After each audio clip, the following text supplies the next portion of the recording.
Hey everyone, let's do a quick video comparing what I think are iconic watches from three very different categories. We're looking at a $15 watch all the way to a $15,000 watch. This is my three watch collection: the Casio World Timer, Seiko SKX007, and the Rolex DateJust 41 with a mint green dial, fluted bezel, and Jubilee bracelet. As I think about these three watches, they're very different. As I said, the price difference is a huge variation, but this is all I wear of my collection. I have about 4 other watches or so that really don't get any wrist time. These do. This is what I spend my time on. So looking at them a little closer and just having a moment, this is the Casio World Timer. It is a digital watch, of course, so it's a little different than the others.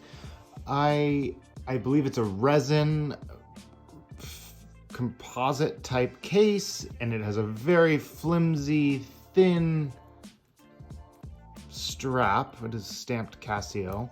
I looked for some other straps for it because of this kind of shape. There's not many. They have a metal or a stainless steel bracelet, but it doesn't really match the gold.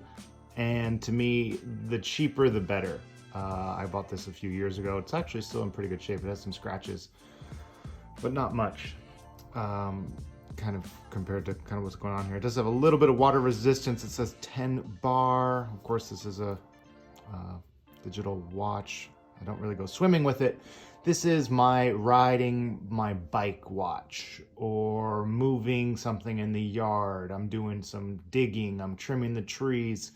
Something kind of hefty, but I still want to have a watch on. If I'm biking, I love this watch. That was actually the reason I got it, because it is so lightweight. It really almost feels like nothing is on your wrist. It's less than 50 grams, so it's really easy to wear. And it's kind of cool because it's like a square. It kind of has these squared off edges. It is 39 millimeters, and it's I think about 12 millimeters thick.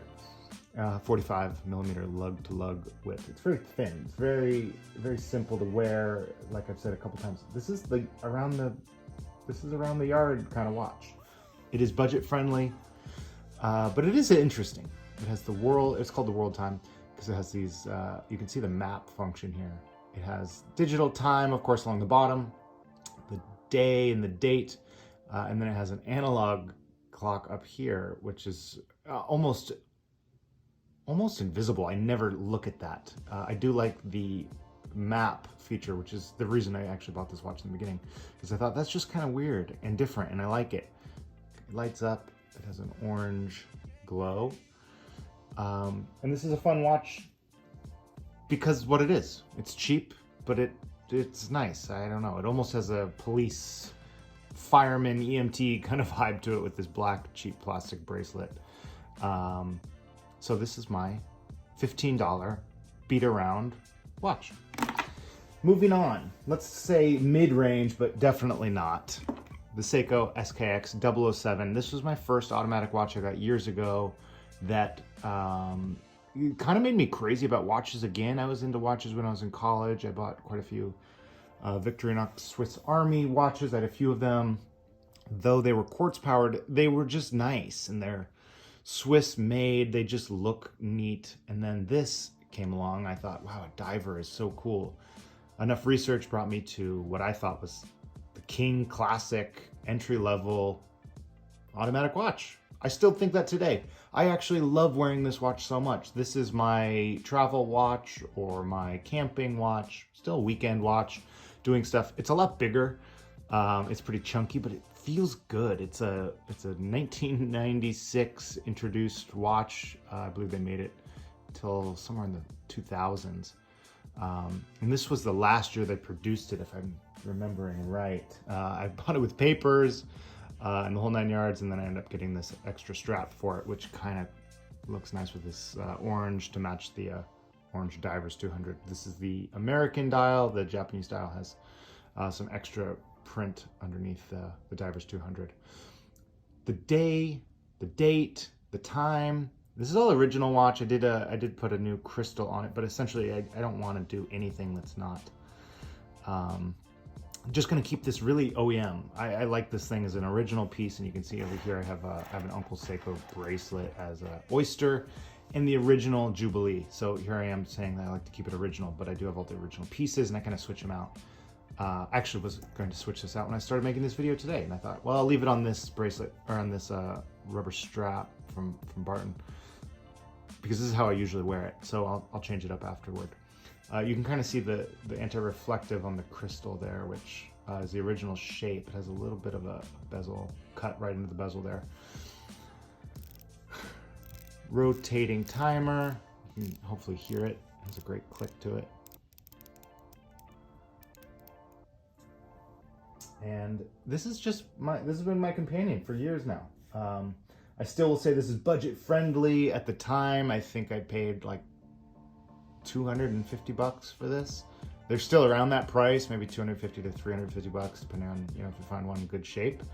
A lot of them are modded. They have different movements. This is the older movement, and it doesn't keep great time. If you're wearing it for a week or so, you'll realize how much time you've lost on it. But that, you know, that's part of the charm of an early, I guess, automatic watch. You know, this thing's dated again back to 1996, but it's ISO certified as a dive watch. It's kind of rugged, I think. I actually do get compliments on it. I've had random people ask me about this watch more than the other two that I'll show you in just a moment here. But it's just a cult following, great watch. Loved it, still love it. The 4 o'clock, you know, screw down crown and crown guards. It's just neat, and it's thick. It's 42 millimeters. Let me go through the sizes real quick. 42 millimeters, I believe, and it's pretty heavy. It feels pretty chunky, especially with that metal bracelet. And I say that even with this light rubber strap on it today. But otherwise, it wears a little bit shorter than the DateJust, which I'll go through in just a second. It's 46 millimeter lug to lug with a 22 millimeter lug width. But I think that kind of short and squatty is maybe some of the charm that I don't get tired of with this watch and this dial. It is a printed dial, and it has lume like crazy. It's going pretty good still after all these years. Okay, so this was their mid-range option here. Observations are the next watch will be a little bit different. Let's talk Rolex DateJust 41 millimeter fluted bezel Jubilee bracelet. This is my pride and joy, of course. I agonized for many years before really feeling ready to buy this watch. I think that's what anyone on the you know, Rolex subreddit would ask, or what I see on the Rolex forums is when to buy this watch. You got to really love it. You have to love this thing before you jump in and feel a little crazier to buy something like this. My dad had a DateJust two-tone gold 1601. I saw that, I think, almost every single day my entire childhood, and he still wears that watch today, and he's in his 80s. I wanted this for my kids to see me have the same thing, something that I could pass down. It's robust, it's beautiful, it's classic. In my opinion, there are two Rolexes. You either get a Submariner or you get a DateJust to kind of start your journey there. And then from there, you know, people have their own preferences on where you go. I'm a little more inclined to the DateJust myself. Anyway, let's go through some of the basics on this guy. This is a beautiful watch for many reasons. It is the mint green dial. I love the mint green because it was new at the time, in 2022, and I thought green and Rolex, and this is my time. I have to get this before it's gone. It is 41 millimeters, of course. It is 11 millimeters thick. I believe it's 47 millimeters lug to lug, and it has a 20 millimeter bracelet. It does have a good weight to it. I mean, certainly compared to the others, but it's just a great companion. The Jubilee bracelet, you can kind of see it's got so much movement to it, and I do believe it had scratches much better than the oyster bracelet. Try to zoom in here. You can see this thing's scratched up. I wear the hell out of this watch. I don't care. People, people say, hey, put it in the safe or don't scratch it, but that's not why I got into watches. I love it for what it is, and it'll be scratched up because I instead choose to enjoy it every day. And that's the price you pay. I'm trying to show kind of the sun and the angles here so you can see. It is pretty scratched up. I have a lot of wear and tear on this thing, but the bracelet shows it, maybe more in the center a little bit with the polish, but not too bad. The clasp for sure, you'll see quite a bit here. And quite a bit, it still shines great. I think in low light or, even just day to day in my kitchen or whatever, my wife compliments it. Looks good. My friends and family all seem to love this watch. And it always looks good. I'm showing you guys the ugly details so you can see what it looks like to wear a watch every single day for 2 years. And I'm talking desk work and just normal life. I'm an office worker kind of guy. I don't work out in the field or manual labor, nothing like that. But when I do, that's why I have these two. So we just went through that. Otherwise, I try to wear this every day, Monday through Friday, and those are the weekend watches when I'm doing projects or yard works or working on my car, or, getting tools. What else to say about this? Budget friendly? No, not so much. I did buy this at retail, so it's gone up in value a little bit in the last 2 years, according to some of the recent prices I've seen in the market. And really the key points, for you to think about are, what else do you have in your collection? How many watches can you really wear? I would love to have more, but I don't know if I can really go farther than this. As my pockets get deeper, maybe it's a Rolex Explorer 1 on a leather strap or a rubber strap rather, or sailcloth, something like that as my replacement. But I'm so happy with this combination of watches.